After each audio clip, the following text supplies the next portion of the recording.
Welcome back, fellow armchair generals. This is Gamer 1745 here with my continuing playthrough of, yes, you got it again, Hearts of Iron 3 with Black Ice 9.11.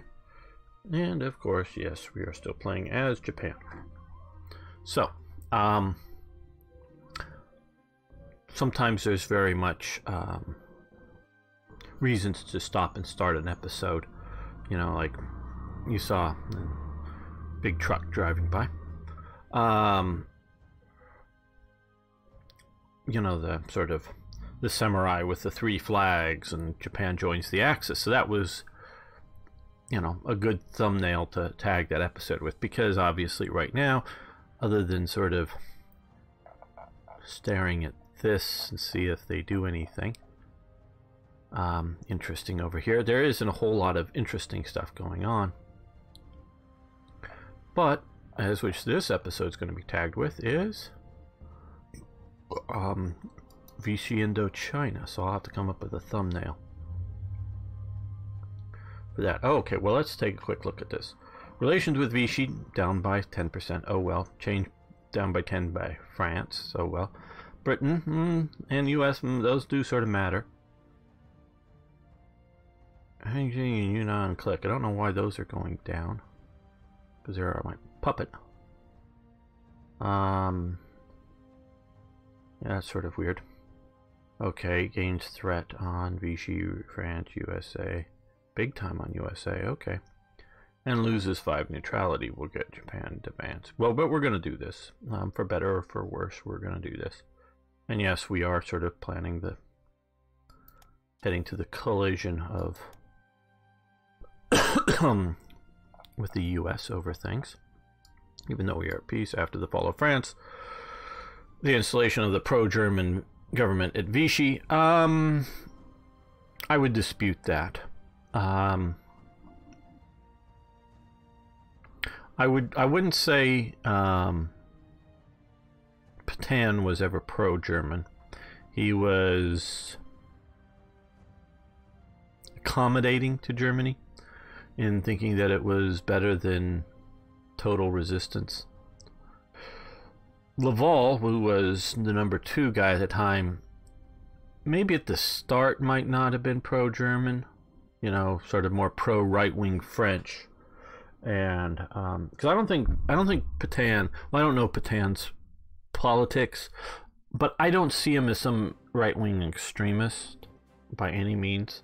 More conservative, more non-socialist, non-communist, most assuredly, but not necessarily someone who wants to be of the right.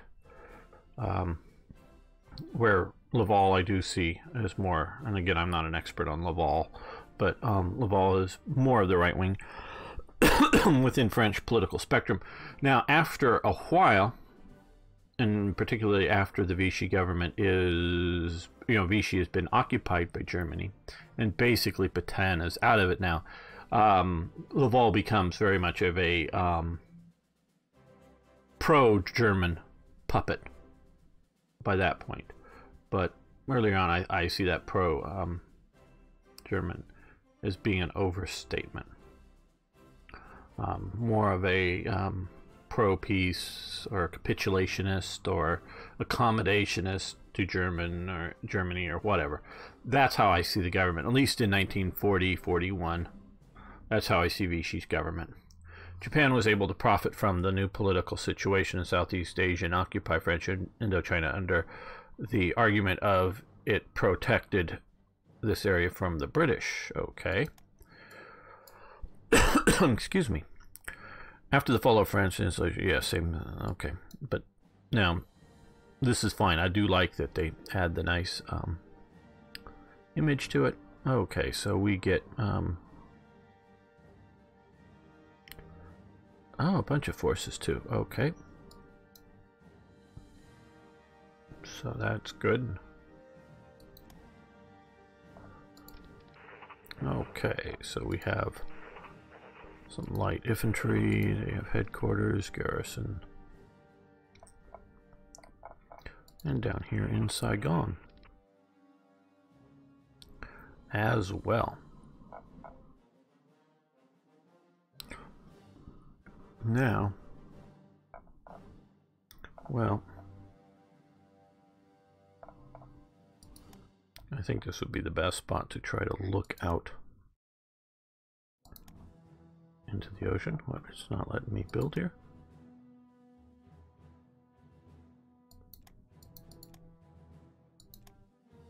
Oh, wait a minute, did it? Oh, that was the wrong thing. Okay, for some reason it was not reacting. So I clicked it too many times. And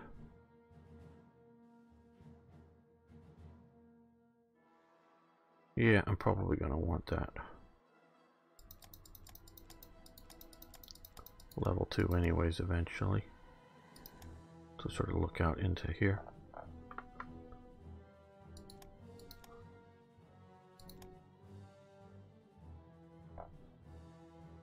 So what is Revolt Risk is pretty high, okay. Gulf of Tonkin and Agricultural Giant. We get the effects of Agricultural Giant is, I believe, because we have, is it this? Fertile soil, along with maybe something else. So manpower, supplies, great. And the Gulf of Tonkin here. Leadership, research efficiency. Don't know specifically how that holding that territory helps those two things. But yeah, great. You know, I'm not complaining.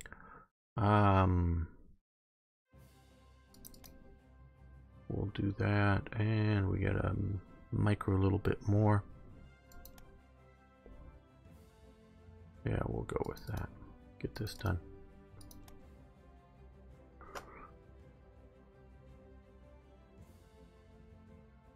Okay, so we'll see about putting pressure on Siam soon. But we have also here a base level of 1 and a base level of 1 that will be, well, I guess modified to 1.1.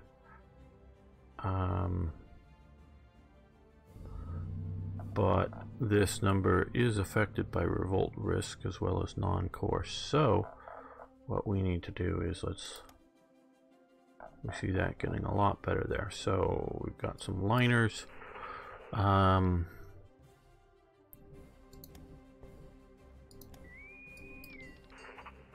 Yeah, both of these police units. And even though I know we will need something policing around here, but we'll move some other police forces or fascist militia units or something. Or just make more. But let's transport down there.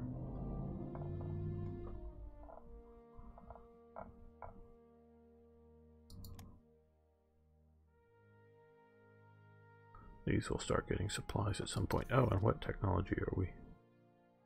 Assault weapons. That's this type of assault weapons. Man, keep doing bridging and then we have a crash and I forget to go back when I replay it. Pick that again. So we're delayed on getting bridging. I'm just seeing fighting across some of these rivers in really tough terrains. You could use bridging equipment to get across there more effectively, especially fighting across them. Okay, gun ability, twin engine airplanes.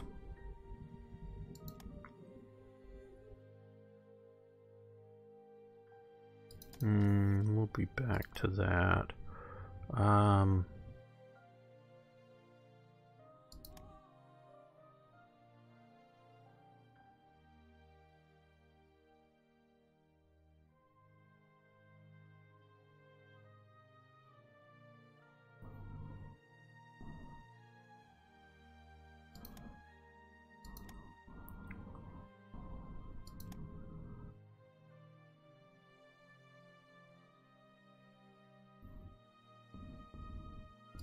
Yeah, we'll do that.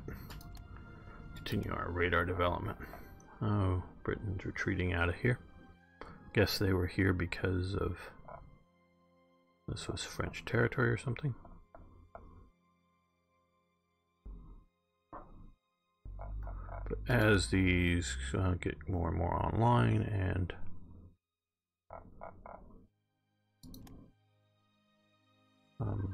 they fully come there, because like I say, this, you know, is only 1.8 so far, so it'll get better and better.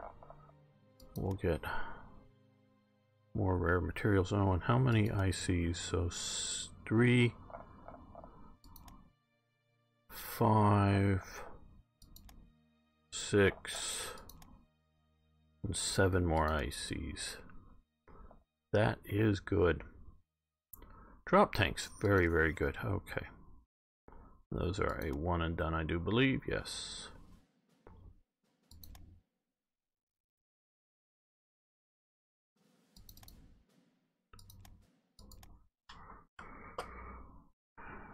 So yeah, I think we're going to get more resources than we're burning up in production ability. Uh-oh. This is what I was waiting for, and I'm a little surprised that it's happened now. I don't know quite the historical date, but we have embargo. All of our trade is broken, so that is going to affect us badly. So we're going to see if we can replace it. First, what we're going to do is look here and go, hey, Soviet Union, want to buy some supplies? We've got, I don't want to gut my money very fast, which that would do. And we can hold out for a while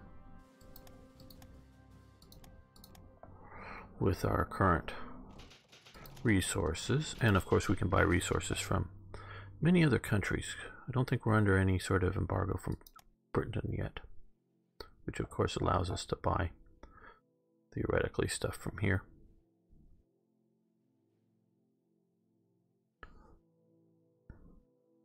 Now let's also, yeah, because I'm seeing these here, and if we're having to run supply in through even here, where we are running some supply through here, so Haiphong. Ah, but notice consumer goods here. Notice consumer goods. Wow, once that goes down to that, we're going to get all those ICs. Oh, that'll be great. That'll be great. Okay,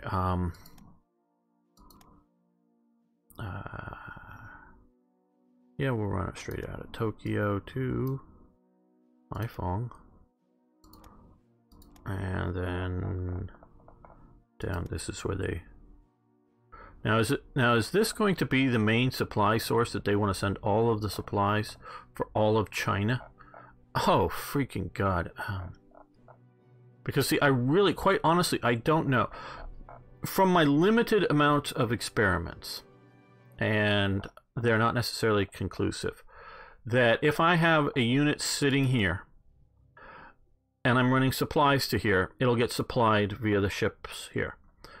But if let's come down to here, if I don't have, you know, whether this unit is here or this unit is inland here, and I don't have supplies coming right to here, it's going to try to deliver those supplies through here up and around here. I don't know. I know some people have done some experiments, and I don't have a conclusive bit of evidence on it. But so this is Saigon, I do believe. Yes, it's called that. Okay. Yes, I know that's Saigon, but I didn't know if they had some other period sort of name for the port or some such thing. Well, with that and with all of this, let's switch level 3. Okay, that's a little larger port. Or here. No, we'll go into here. Jinmin. And of course, we can cut back some of these or try to do some other stuff if we start running into losses, and we will need to build some more ships. We are using a lot, and a bunch of them for inefficient trades.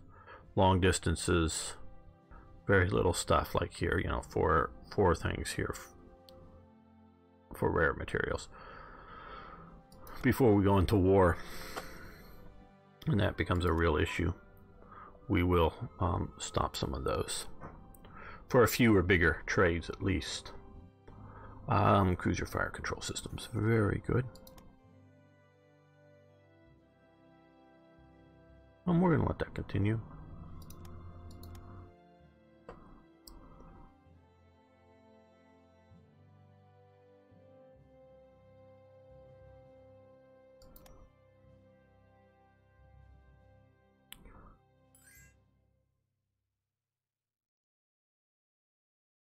No, thank you.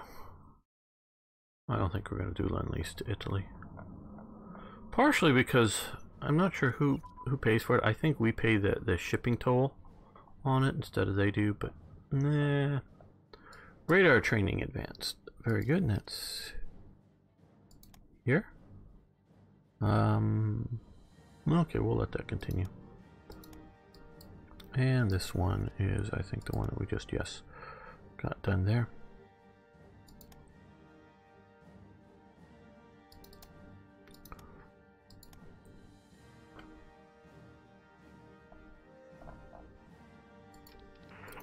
Okay, now let's again look at Revolt Risk. Well, we've got a little better there, but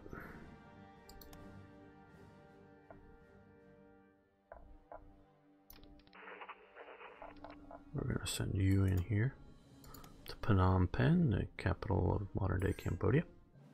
No, we need cash because you won't give us that, and oh, we would give them supplies for money. Sure. Let's take a look at that. We are still down. Okay, yeah, we will try to hit the Soviets up for another big. Bhutan, Bolivia, that's landlocked. Probably why they wouldn't have enough. France. They got money coming in. Let's see, do they want to supply? No, they don't like us after we've done this. Germany. Don't know if we want to do supply with them because that would only mean that they get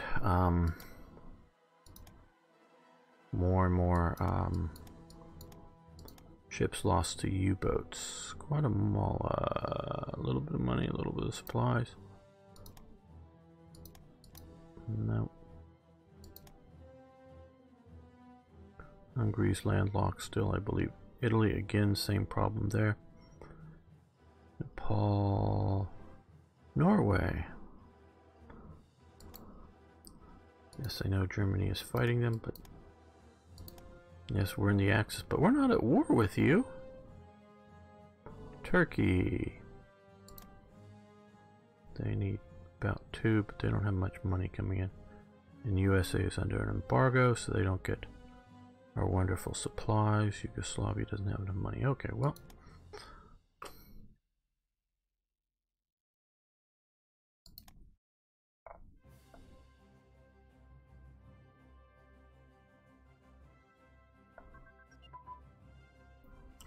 Okay, air defense network. Oh, well, oh, fighter ground control.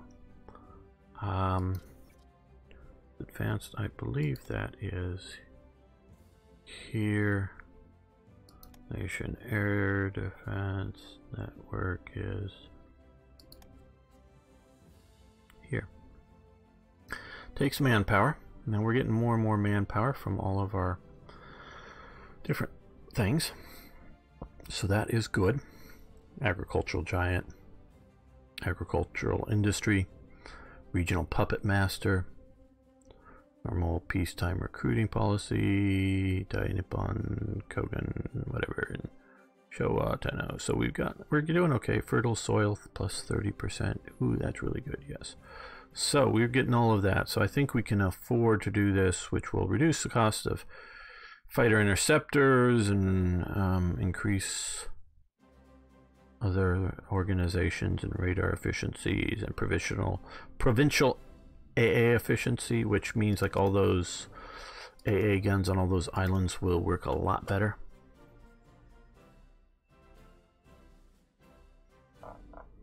We have a Vichy level, our Supreme Command level unit still sitting here. Okay. We don't know, of course, whether Vichy will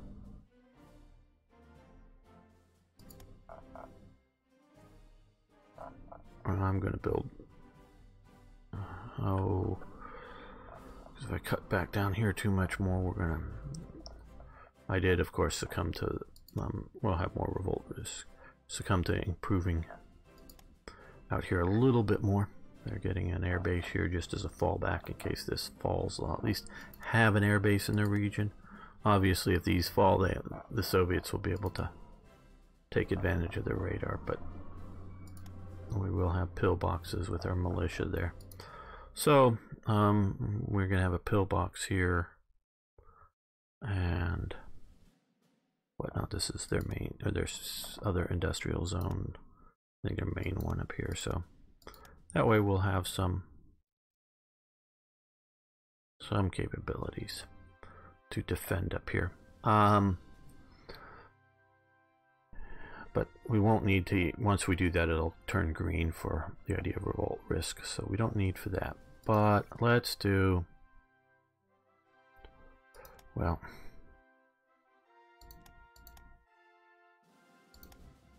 yeah.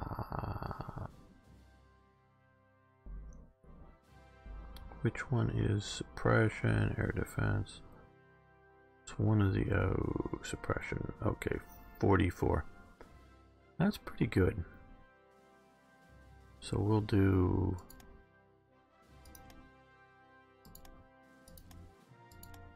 what is that, 4 of them, I think, yeah. And move them to the top. You can see before we did that, we were even into some more CVLs, because I put in 2 more heavy cruisers and 2 more CVLs, though I moved all the aircraft to the bottom. We were still building lots and lots of radars. So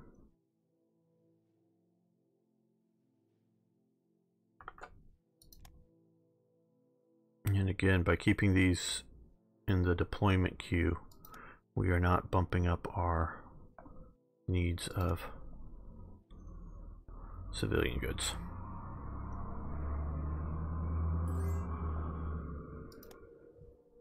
We could give them supplies for money, certainly. Turkey, certainly. Okay, and it looks like, yes, we just hit that. Okay, good.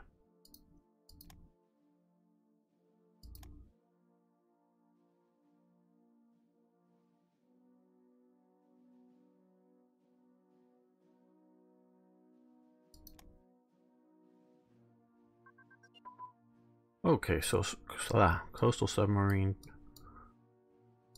classes advanced. Very good. Grayed out. Those are all 41, so we're not going to push those. I don't think we need super quality submarines, though. Of course, I may be very wrong, and the Americans may come out with really good and super advanced techs to sink them all. And we can now, with AVS tracks and suspension, which is maxed out, we can improve our light armor, which we got lots. We have more infantry support tanks, but we got a lot of light armor, and we may build some more. So that will be useful. And is it time? I think maybe we could sell more stuff to the Soviet Union. Good.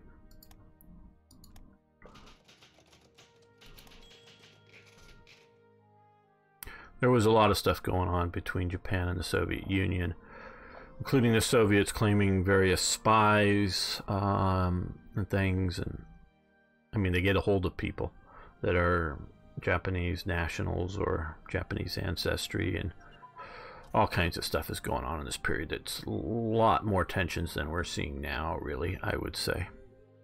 Okay, twin engine bomber crew layout. Not that one. Here, this one. Names are similar.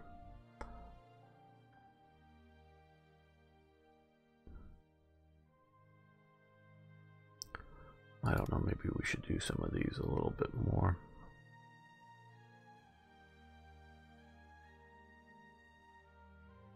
I think if we just do that, let's do heavy bomber prototype. We'll push that through.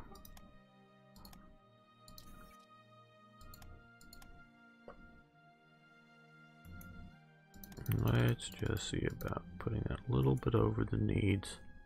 Keep it green so I don't have to keep checking.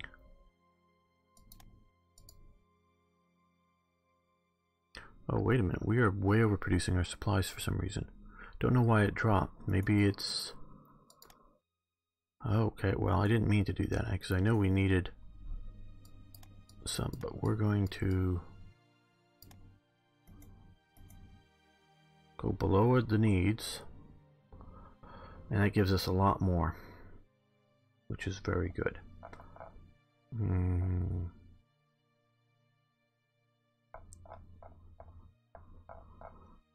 Well, let's build 3 more police units like that. Then just want to do that because we're going to clear this out.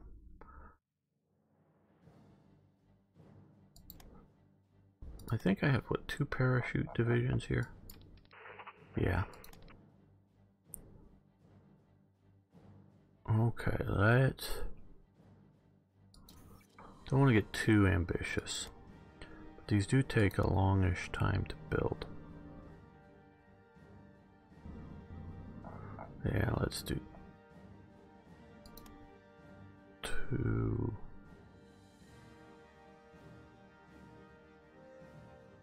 Airborne engineers, divisional headquarters. I just want to check what I did here. No, I also have the recon. That is air mobile, but I think we're going to skip the recon.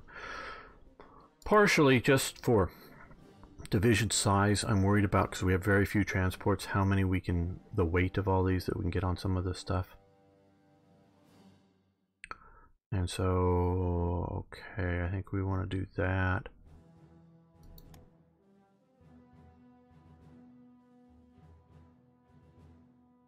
Because what I'm thinking of is, obviously things work different than our recent experience in Hearts of Iron 4 with controlling the seas. We don't have to control them so much to do naval invasions here.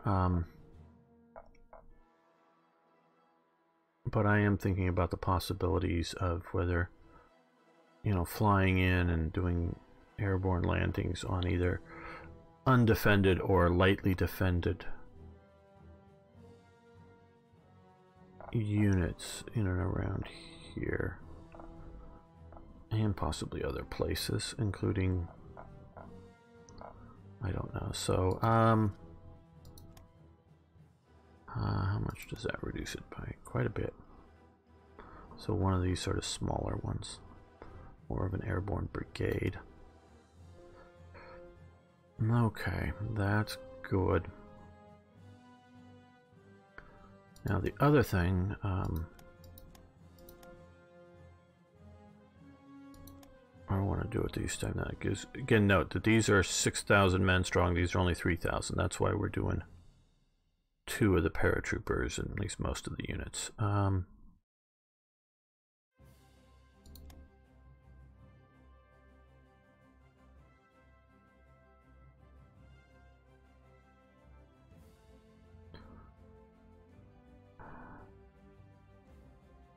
See, we can look here.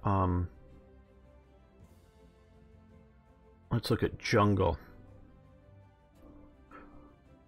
attack and defense there. Negative 6.5 and plus, well, no, let's, because, well, I'm not worried about so much about the defense. Jungle attack is negative 6.5 and movement is negative 22. Now we add that. Now it's negative 17. It's to help the movement. As well, that's one thing. That's why almost every unit, every proper division has a recon unit of one of these 3 types, basically. Obviously, I think there's maybe some more. I don't know, but those are the 3 basic types. Obviously, you can other things like mixed support does help, things like that. But these help speed things up, recon units. So that's why I'm constantly doing and I haven't in the most recent text, but I will be getting to 1940 recon very soon. Okay, but we see jungle attack is taken down a bit. Now we come here. Let's look at jungle attack. Okay, 7 movement, 5. So it's doing about the same. 17.5, okay. Mountain attack 35, movement 13. Mountain attack 35, movement 13. Trying to see if there's a difference for motorcycles here. Okay, we'll do that. Now here, jungle negative 23 now with that. And light vehicles, jungle attack negative 23. Okay, so it's the same. So okay, we'll keep these without having to use fuel, so we want to do that. And a divisional headquarters. Yes, you can note, well, what is it going to cost us to do? 3. Jungle attack negative 25. Jungle attack negative 24.6. Movement plus 30. Okay, we'll do the engineers too. I'm trying to keep these, it's partially ICs, that is most assuredly. But if you start putting on anti-tank and some of these other units, anti-aircraft and whatnot, you really start to have more and more problems in mountains and jungles. But obviously they also give you a lot more firepower too. So it's terrain penalties higher, but more effective firepower. And too much math hurts my head. Okay, so some of you guys out there want to get the calculators out and calculate all out on whether the added, more soft attack of adding in some other more units, whether, and we have done some like specialized light infantry or regular or medium artillery, which has more soft and hard attack than the mountain artillery, whether you put some of those more regular units in, whether they're actively better than not as heavy attacking units, but that don't have as many penalties in the terrain. So there's all this sort of, you get charts and graphs and figure it all out there. And I'm not a power player, as you well know if you've been watching. That's what's going on here. So these, obviously, if they run into British or American armor, it's going to suck, because we can see piercing is basically 0. So meaning it's not going to, any sort of armor is going to have, it's going to take half the damage from hard attack. And that's hard attack is 2, so it would take about 1. So these will just suck in battling anything with armored cars, anything else out there. But I'm hoping for, through jungles and mountains, which we're going to be facing a lot of here, jungles, mountains, jungles, mountains, jungles, mountains, in these islands, jungles, mountains, that we're going to be facing. I'm hoping not to have too many armored opponents. We might be having some. Now that's fine if we have some, because I am planning on having a division like this also in theater, and maybe in the same stack. And so this, will do better at fighting, enemy armor. May not be well, depending on how good that armor is and how bad my anti-tank guns are. But that will be a thing. A, sort of realistic thing. And so that's sort of what I'm looking at doing. Is having some, sort of like we've done here already, some really key units to come across this mountain, this mountain, this mountain, into this jungle kind of thing. And that's what I'm looking for, because if we're fighting against these colonial light infantry, I think what I'm building will do well. Okay, monumental architecture. Oh, I scour the internet daily, if you will. I have Tumblr sites. I have sites that sell World War II memorabilia, or uniforms and medals, but also posters and books and other things that I bookmark, and I don't go to every one every day, but every day I'm looking somewhere, and including there's like World War II in Asia, I think is the general title of a Twitter channel, Twitter feed that daily they go by, I don't know what year they're going, like day by day through the war in Asia. Like they might be into 37 or 38. I think it's 38 now. And so like somebody who's doing this says, oh, because recently this is, and then there's also one that's more focused on China too, World War II in China. I'm forgetting whether it's World War II in Asia, World War II in China, because I'm following both, or they're very similar titles to what I'm saying. But it's going like day by day, and one is like, oh, on this date in 1939, the head of the one of the main banks in Hong Kong says that he can't comment about Japan's actions in China, because if he condemns them, he'll get massive repercussions from Japan, and if he supports them, he'll get massive repercussions from the other side. So he can't, says this thing, and it's really nice because they'll include a picture of the person and his name and what he says. So I've been collecting these kind of things because now I have a person, and they, a photo, a name, some of his job titles. So I don't know if I want to set up a special minister for Britain because it's Hong Kong, that's East Asia Financial Minister, for Hearts of Iron 4 or something like that someday. And so, well, who would you pick for East Asia Financial Minister? Don't know why I would want for Britain that, but if you're doing sort of like a Kaiserreich and doing a legation cities, or if, I don't know, something like that I'm ever working on, I'll have a name, a job, a photo, and that's maybe all. I don't even know if he's any good or he's terrible or at doing his job. I don't know, but I at least have some immersion information. And plus, if I want to, I can make an event out of this. Japan, is at war with China, and set up things, and then, and is at peace with Britain, so they haven't gone to war over Hong Kong, and and sort of set up these kind of things, and then you can have, okay, with that, on this date, boom, you have this public announcement as an immersion event that then may worsen relations or not worsen relations, or improve relations, or whatever it might be. So I'm constantly collecting images and all kinds of things like that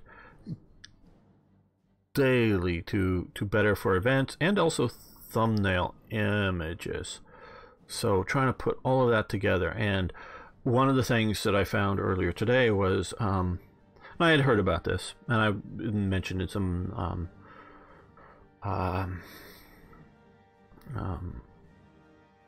documentary. What is it? The Palace of the Soviets.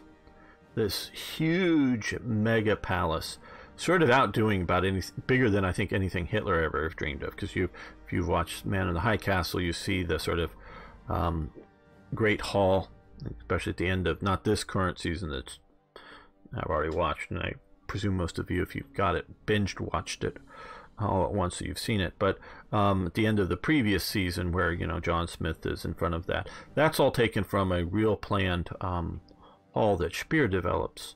And they're really, with that hall, they're really not sure that they can build it because Berlin is sort of a bit of a swamp. So they build a couple of these huge, sort of massive concrete pylons, and stick them there into the general terrain in Berlin, sort of where they plan on building this big hall. And just let it sit there. And one of them is still there, at least to this day. And it was just a test to see how much they sink, because they were built heavy with, because as you spread the load out, how much. So they sort of did this as a test case and put a bunch of weight on it to see how much it would sink. And I don't know if anybody's still monitoring it, but this big Soviet thing was much, much bigger. Just what you need your party of the people Soviets. When so many people are starving, we're going to build this big palace of the Soviets. Yeah. At least Germany, for the regular Germans that they cared about, when they were planning all this stuff, people weren't starving. So that's one thing that I look at the National Socialists and Fascists, and I compare to the Communists. They were both doing these grandiose building projects, but the Fascists and the National Socialists weren't doing it while people were starving and things were going terrible. It might very well be a waste of resources. It might very well. Now, I sort of like some of the architecture. I sort of like some of this palace of the Soviet palace thing in Moscow. But now I don't like the big statue of Lenin on top and a few other things like that. But I sort of like grandiose architecture. But you do it responsibly if you're gonna do it. You do it responsibly. But as people have looked at this stuff, it was,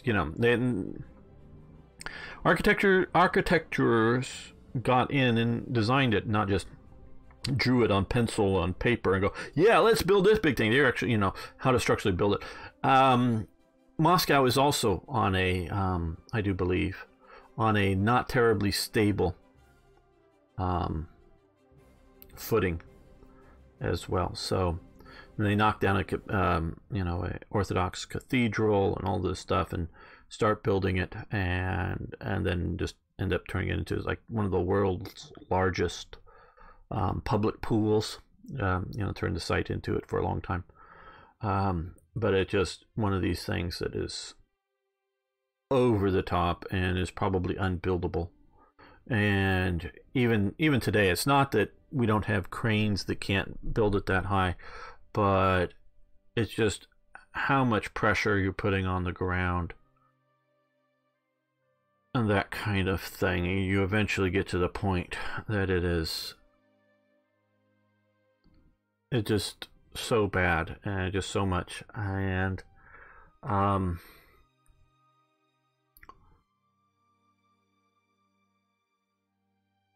some of the problems you don't think about, some of the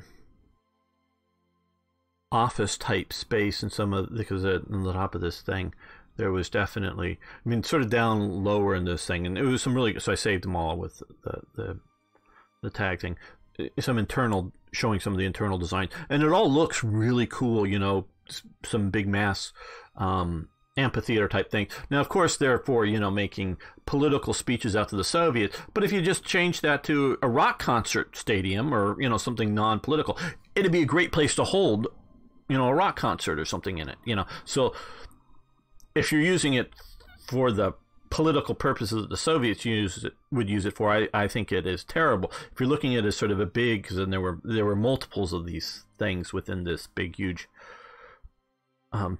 palace thing. Could be, multiple events going on, in different, sort of big arenas and all kinds of, it could be a big sort of entertainment center for the people to come in and enjoy themselves. And if you do this right, it can be really good. Well, they do sort of do some hollow stuff sort of up high to sort of deal with some of the weight. But there are offices, and probably if you were building it a little bit more of a, and I don't, just looking at the sort of the great scale of stuff, looked like there were some offices and maybe restaurants or eating cafeterias, since it's the Soviets or whatever, up near the top. But if you're gonna have people up there, well, one, how are they going to get up there? So you've got to have elevators, and this is so big. You can do express elevators and you can do things, but how are you going to move the people up there and then move the people down? And as it gets taller and taller, it's more of a problem. But then once you get people up there, and they take a while to get up there, where are the toilets? Oh, well, they're going to be right here. Okay, where's the water for the toilet? Oh, that's 200 stories or whatever it is. It's a massive building. I'm just throwing out a number. Way down at the bottom of the ground, 200 stories down. How do we get the water up here?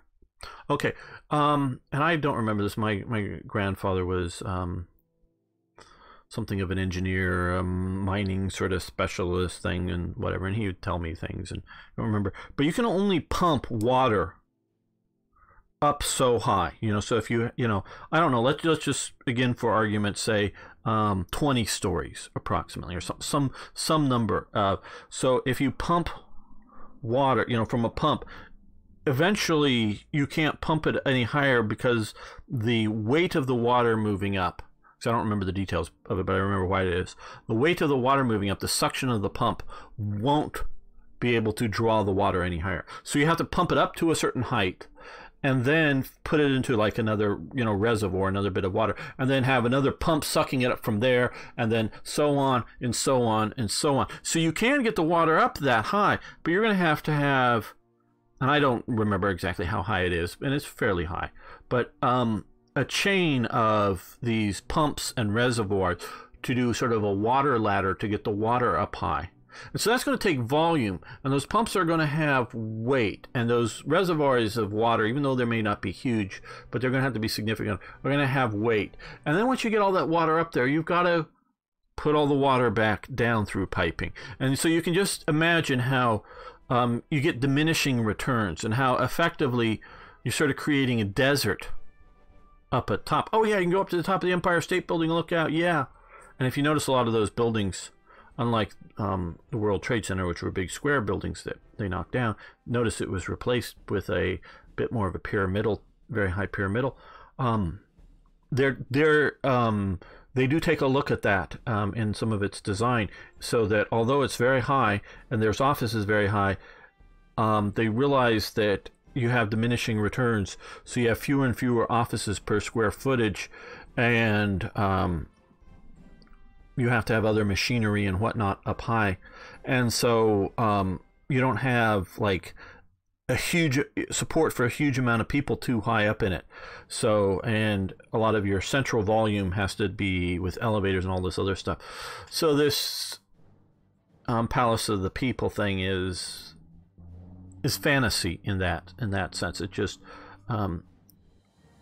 impractical to build, but Stalin wanted it. Stalin wanted it X feet high, because I remember vaguely from this documentary. So these architects or whoever sort of design it to these, grandiose. Oh, we need it, a mile high in the sky, or what, it's super high, but and sort of all this stuff. But in any real sense, and especially in 1930s Russia sense, it's just almost impossible to build. And whether you could build it or not, to have it functional, like have enough elevators to move people up there, and then have enough elevators to move people down, and to, the plumbing and electricity and all these other things going on, it just becomes an impracticability.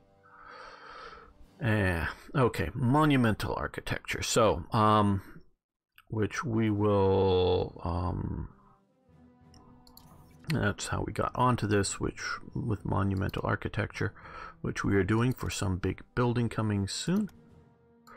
And submarine damage control has advanced. And grayed out. Okay. So we are basically flush with our needs. And, oh sure, Columbia, you can have some supplies.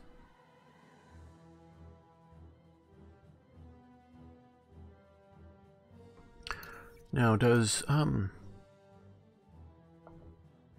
think it's United Kingdom.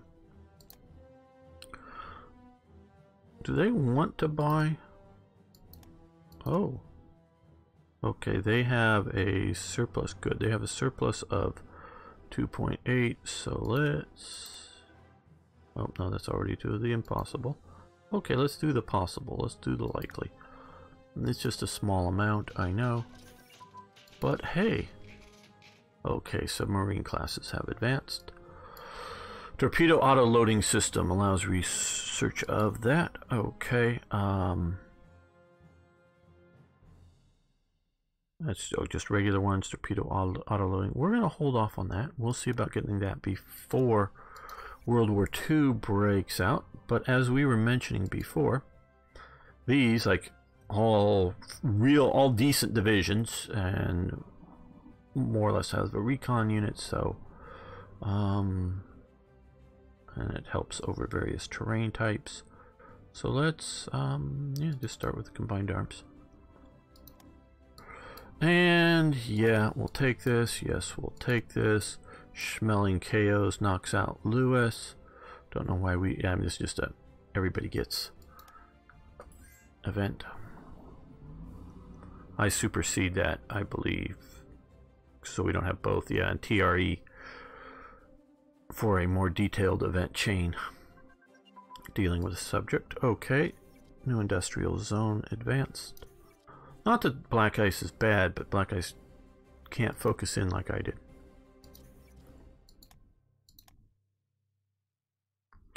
Okay, we're going to stop that. And we're going to come down here. Single engine aircraft frame research has advanced. Probably grayed out. Yes, good. Which we will move that again, as you probably guessed it, over to recon unit movement. And close air support prototypes, which is probably also grayed out. No, it isn't, but we're going to stop it. Again, I really don't care if my close air support is a little worse than what the Americans or British have. I mean, better is always better, but at what cost, and what might we do better with our research, like better small arms?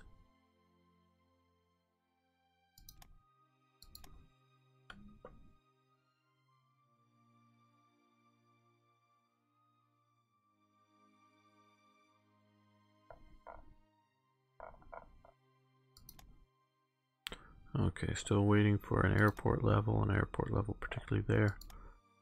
Okay, they've got their radars deployed. I'm just getting them in working order. Decline. Oh, wait a minute. Whoa, how did this happen? Okay. Wow, damn, we missed that. I wish I would have looked at it earlier. But it looks like Germany did invade Norway. Wow, sorry we missed that. That would have been something I would have wanted to see. Well, probably this episode is going to be tagged about French Indochina. I think I have a cool poster for that. But we still have to see now with Finland dealing with Norway, and coherent thing, but okay. So Germany is doing reasonably well there. Looks like they landed down here, and maybe down here as opposed to coming through Sweden or anything. They have some naval infantry. How interesting. Okay. Direct fire unit command and control has advanced.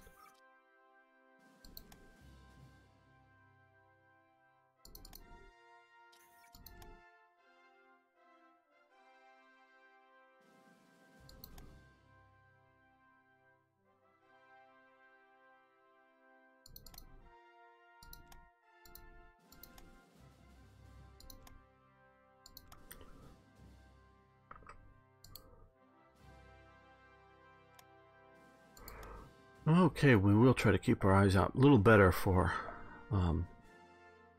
what happens in Finland. I'm sort of disappointed that we missed that, but oh well. Oh, it looks like I'm thinking Italy goes after this here. I'm thinking, but I'm not sure. So, war in Yugoslavia. So I guess they're holding out, maybe okay with their one light armor unit down there, but alright. And they've somehow got into here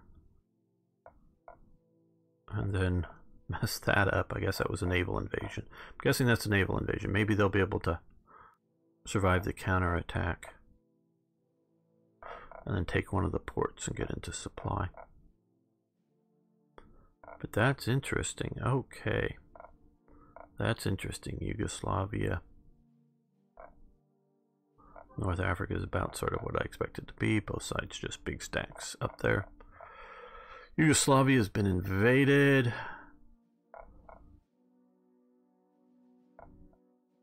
Norway has been conquered. They even have Hurup von Klug. Okay, well, on that note, we're going to end this episode. I want to thank you for watching. Thank you for liking the videos. If you haven't already but made it this far, please subscribe to the channel. You know, and I even hear this and I'm sort of scary to say this, but if you're not maybe getting videos as much or want to trick out the YouTube system, you may hit to unsubscribe, but then immediately hit to resubscribe. Sort of tells the YouTube's engine, but I'm sort of scary to tell you to unsubscribe and then resubscribe. But yeah, and of course I really love hearing from you about any of the topics discussed. See you next time for more Hearts of Iron.